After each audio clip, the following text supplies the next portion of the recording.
Olá, sejam bem-vindos ao canal Abaco. No vídeo de hoje, vou explicar um pouco sobre o espaço dos polinômios de grau menor ou igual a 2 com coeficientes reais, o famoso P2. Se você estava procurando vídeos sobre este assunto, já deixe o seu like, porque sua curtida será um grande incentivo para a continuidade dos vídeos e do canal. Vamos lá? O que é o P2 mais especificamente? P2 é o conjunto dos polinômios da forma A0 mais A1t mais A2t², onde A0, A1 e A2 são números reais quaisquer. Você deve tomar muito cuidado com o P2 nas questões de verdadeiro ou falso. E eu vou repetir isso ao longo do vídeo. O P2 é o conjunto dos polinômios de grau menor ou igual a 2 com coeficientes reais. Ou seja, ele inclui os polinômios de grau 2, de grau 1, de grau 0 e o polinômio nulo. É muito comum as questões de verdadeiro ou falso abordarem esses detalhes. Por exemplo, ela poderia dizer o conjunto dos polinômios de grau 2 com coeficientes reais é um espaço vetorial. Isso seria falso. Porque tem que ser os polinômios de grau menor ou igual a 2. E não apenas 2. Bom, nesse espaço eu preciso de duas operações: soma de polinômios e produto por escalar. O que é a soma de dois polinômios? Aqui pense no espaço dos polinômios como um espaço virgem, digamos assim, sem operação, como se eu estivesse definindo agora a operação. Eu posso definir, por exemplo, a soma de dois polinômios. Vamos pegar aqui o 3 menos t mais 2t² como primeiro polinômio, e eu vou somá-lo com o polinômio 2 menos x menos 2t². Quando eu somar esses dois polinômios, eu somo exatamente como você está acostumado a fazer desde a época do 8º ano da escola. Você soma os termos semelhantes, o 3 com o 2, que é 5, o menos t com o menos t, desculpa, que não é para ser x, é para ser t. A variável que a gente está usando é a variável t. T, agora sim. Então, o menos t com o menos t, que nos dá menos 2t. E o mais 2t² com o menos 2t² se cancelam. Eu fico com 0t². Eu não preciso escrever, eu posso escrever 5 menos 2t. Essa é a soma de dois polinômios. O produto por escalar também é algo bastante tradicional, você já está acostumado. Se eu vou multiplicar 3 pelo polinômio 2t menos t², mais tradicional que isso, impossível. A gente vai só multiplicar o 3 com o 2 e o 3 com o menos t². Então, 6t menos 3t ao quadrado. Então, por isso, essas são chamadas operações usuais, porque as operações que a gente já está acostumado a usar há um certo tempo. Então, a partir daí, você pode mostrar que o P2 é um espaço vetorial. Né? Para isso, tem que verificar aquelas 10 condições, aquelas 10 propriedades. Eu poderia verificá-los aqui no vídeo, mas isso tornaria muito extenso e ainda mais chato de ser assistido. Só mais um detalhe que muita gente se confunde aqui. A linearidade é nos coeficientes e não na variável t. Quando eu somo dois polinômios, você pode ver isso no exemplo, eu acabo somando os seus coeficientes, assim como eu faço com as coordenadas dos vetores do R2 ou do R3. Então, repito, eu não opero na variável, somente nos coeficientes. Então, em termos da operação de soma e produto por escalar, a gente poderia até dizer que a variável t é um mero enfeite ali, né? Eu não opero na variável, eu opero somente os coeficientes. Continuando então, o espaço dos polinômios P2 tem uma base canônica, a base 1t e t ao quadrado. Intuitivamente, por que isso é uma base? Se você pegar qualquer polinômio, vamos pegar um exemplo aqui, 2 menos t quadrado, eu posso escrever esse polinômio como uma combinação linear dos monômios 1t e t quadrado. Isso praticamente já está feito. Ele é 2 vezes 1 mais 0 vezes o t mais menos uma vez o t quadrado. Portanto, ele está no span. Ele pertence ao conjunto gerado pelo 1t e t quadrado. Ele é uma combinação linear desses três caras. Então, é mais ou menos por isso que é uma base, tá? E por que esses três caras são linearmente independentes? A gente já vai ver isso com um pouquinho mais de formalidade, mas basicamente é porque não tem nenhum número que eu multiplique 1 que dê o t. Tome cuidado, você poderia dizer, mas eu posso multiplicar 1 por t, daí me daria t. Mas isso não é um escalar, é a variável t do polinômio, correto? Isso depende do t, teria que ser um escalar. Por exemplo, 4, eu multiplico 1 por 4, daí teria que dar o t para qualquer valor de t, o que não acontece, correto? Então, vamos lá, como é que eu vejo isso com mais detalhes então? Primeira coisa que a gente vai fazer, por que é um conjunto gerador? Então, por que 1t e t quadrado é conjunto gerador? Então, ele é um conjunto gerador porque se eu pegar qualquer polinômio, lembre-se do formato dos polinômios do meu conjunto, a0 mais a1t mais a2t quadrado. Peguei um polinômio qualquer e ele praticamente já está escrito em termos do 1, do t e do t quadrado. Por isso esse polinômio pertence ao span do 1, do t e t quadrado, e é por isto que esse cara é um conjunto gerador. O que mais que eu tenho que verificar para mostrar que ele é uma base? Eu tenho que mostrar que esse conjunto também é linearmente independente. Então, por que esse conjunto é linearmente independente?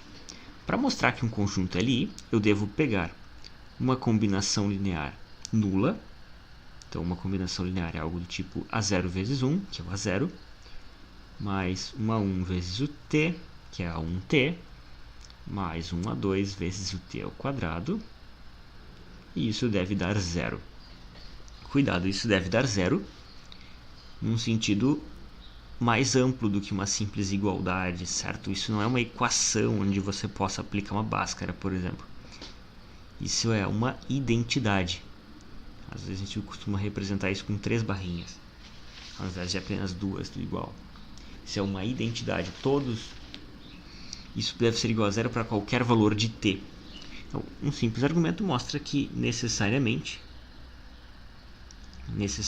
o coeficiente A0, o coeficiente A1 e o coeficiente A2 devem ser os 3 nulos. Só porque então, só entrando um pouquinho mais na questão formal aqui, os 3 devem ser nulos, e isso mostra que o meu conjunto é Li. Isso conclui a demonstração que ele é Li. Mas só entrando com um pouquinho mais de detalhe aqui então, por quê? Eu poderia trocar, por exemplo, o t por 0, lembrando que isso deve valer para todo o t, em particular para t igual a 0. Se eu substituir o t por 0, vai sobrar o que ali em cima? A1t mais A2t quadrado igual a 0. Eu posso colocar o t em evidência.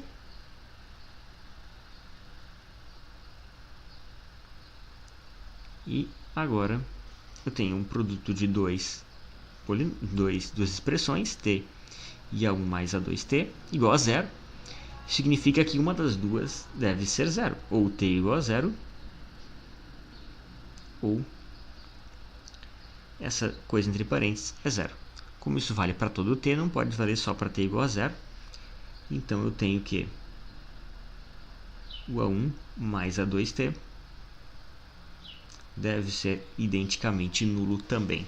Você repete o argumento, troca o t por zero, substitui ali, depois você vai concluir que o a1 é zero e fazendo a mesma coisa, o a2 também é zero. Então por isso vale aquela implicação, por isso o conjunto Li, como a gente já havia mostrado que também é um conjunto gerador, eu tenho uma base. Ok, só voltando para mais um detalhe, voltando então para mais um detalhezinho aqui, qual é a dimensão do P2? Qual é a dimensão do P2 então? Então a dimensão do P2 é 3 e não 2, galera. Tem que tomar cuidado com isso. Então por que tem que tomar cuidado com isso? De novo, nas questões de VOF, é comum as questões abordarem isso. Qual é a dimensão do P2? É 3, né? E não 2. Para finalizar o vídeo, vamos resolver um exercício. Mostre que B, conjunto formado pelos elementos 1 mais t, 1 mais t quadrado e t mais t quadrado, é base de P2. Novamente, quero mostrar que B é base. Tenho que mostrar que é um conjunto Li e que também é um conjunto gerador. Vamos começar verificando que B é Li. Então, essa é a primeira coisa que nós vamos verificar. B é Li, um conjunto linearmente independente. Então, para isso, tomamos uma combinação linear nula. Então, eu vou escolher, eu quero encontrar quais são os escalares que eu coloco na combinação linear dos três elementos, de forma que eu obtenha o polinômio nulo. De novo, isso não é uma equação, é uma identidade. Isso deve ser identicamente nulo para todo t. Vou escrever aqui para todo t pertencente aos reais. O a virado significa para todo. Então, para fazer essa conta, eu distribuo o a no primeiro parênteses, o b no segundo, o c no terceiro. Então, a mais at mais b mais bt quadrado mais ct mais ct quadrado deve ser igual a zero. Agora eu junto os termos semelhantes. Veja que o a e o b não tem t, são os termos independentes. Então, a mais b. Agora os termos com t, at e ct. Já vou colocar o t em evidência, então fica a mais c entre parênteses e fora o t. E os dois termos com t ao quadrado, bt ao quadrado e ct ao quadrado. Então, mais b mais c, t2. Isso deve ser nulo. Agora, eu tenho um polinômio igual a zero, identicamente nulo. Então, o que deve acontecer? Deve acontecer que todos os coeficientes dele devem ser zero. Então, eu ganho com isso um sistema. Igualando os termos independentes do lado esquerdo com o lado direito, eu tenho que o a mais b deve ser zero. O a mais c deve ser zero também.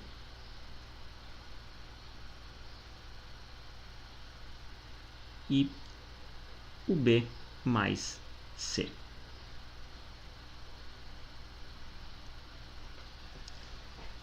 Ganhamos o sistema. Agora escrevemos a matriz aumentada desse sistema linear. Como que seria? seria a matriz. A primeira coluna é a do A. Então, vou ficar com 1, 1 e 0. Não tem A na terceira equação. 1, 0 e 1. Na coluna do B, 0, 1 e 1 na coluna do C. Separado, isolado à direita, eu tenho o vetor nulo, 0, 0 e 0. Aí está a nossa matriz aumentada. Observe mais atentamente a ela. O que temos na primeira coluna? Ora, e na segunda e na terceira? Ora, são os coeficientes dos nossos polinômios. Observe, qual é o primeiro polinômio? 1 mais t. 1 mais t mais 0, t quadrado. É o que está na primeira coluna. O que está na segunda coluna? 1 mais t quadrado. Então, 1, termo independente, 0, o coeficiente do t. Não aparece o t na equação. 1t ao quadrado, coeficiente do t quadrado. Na terceira coluna, 0, não tem termo independente. 1t e 1t quadrado. Note que em todos eu segui a lógica, a ordem. A primeiro elemento da coluna, o termo independente. O segundo elemento da coluna, o termo que acompanha o t. E o terceiro elemento da coluna, o termo que acompanha o t ao quadrado. Coeficiente que acompanha o t ao quadrado. E na direita, os coeficientes do polinômio nulo. 0, 0 e 0 também, respeitando a ordem. Isso é exatamente o que a gente faz no R3, correto? Então, vamos ao escalonamento agora. Vamos ao escalonamento. Aqui eu vou sugerir que você pare o vídeo e verifique o escalonamento. Então, como é que a gente vai concluir que todos esses coeficientes são nulos, o A, o B e o C? Veja que há um pivô em cada coluna. Aqui eu tenho um pivô na primeira coluna, tenho um pivô na segunda coluna e um pivô na terceira coluna. Então esse sistema certamente tem solução, né? Isso a gente já sabia, e essa solução é única, correto? Como tem um pivô em cada coluna, a solução é única. Ele só admite a solução trivial e, portanto, os vetores são linearmente independentes. Como a gente viu aqui, eu peguei uma combinação linear nula, uma combinação linear que desse 0, e a partir do escalonamento eu concluo que essa é a única solução, que a solução trivial, a solução 0, 0, 0, é a única possível. Então esses vetores formam um conjunto linearmente independente. Mais do que isso, pessoal, essa matriz aumentada, na forma escalonada, tem uma posição pivô por linha, agora na horizontal. Então, se tem uma posição pivô em cada linha, o sistema sempre tem solução. O que significa isso? Significa que se originalmente eu tivesse pegado, ao invés de um vetor nulo, um outro vetor e colocasse aqui, ó, desde o começo, trocasse o 0, 0, 0, no final das contas eu ia obter outros valores aqui, e esse sistema teria a solução de qualquer maneira, porque eu tenho um pivô em cada linha, não tem uma linha de zeros. Então tem um pivô em cada linha, é um conjunto gerador. Aqui eu gosto de ressaltar, né, que se tem um pivô em cada coluna, os vetores são linearmente independentes. Se tem um pivô em cada linha, então é um conjunto gerador. Um pivô em cada coluna, linearmente independente. Um pivô em cada linha, conjunto gerador. Aqui o conjunto gerador com um pequeno asterisco aqui, né? Que o pivô em cada coluna é sempre verdade. Se eu tenho um conjunto ali, vale a volta também. Se o conjunto é linearmente independente, se eu escalonar, eu vou ter um pivô em cada coluna. Mas o do conjunto gerador não vale. Se eu tenho um conjunto gerador, não necessariamente eu vou encontrar um pivô em cada linha. Mas, se eu encontrar, é um conjunto gerador. Isso acontece no caso de subespaço, tá, pessoal? Se eu quero mostrar que um certo conjunto é uma base para um subespaço, um subconjunto próprio do meu espaço vetorial, então pode acontecer de eu não encontrar um pivô em cada linha e ele ser um conjunto gerador para o subespaço. Enfim, nesse caso nós temos um pivô em cada linha, um pivô em cada coluna, portanto é linearmente independente, conjunto gerador é base. Então logo B é base. Logo B é base. Conjunto ali e gerador. Até nós estamos fazendo mais do que necessário, porque a gente já sabe que a dimensão do SP2 é 3. Então basta mostrar uma das condições, que é um conjunto gerador, ou que ali eu não preciso das duas. Uma implica a outra, já que eu já sei, já que a gente tem tantos vetores quanto a dimensão da base. Assim chegamos ao final do nosso vídeo. Muito obrigado por assistir. Se você gostou do vídeo, curta-o e compartilhe com os seus colegas. Cada curtida será um grande incentivo para a continuidade do canal e dos vídeos. Novos vídeos todas as segundas-feiras ou antes, então fique ligado no canal inscrevendo-se. Grande abraço, bons estudos!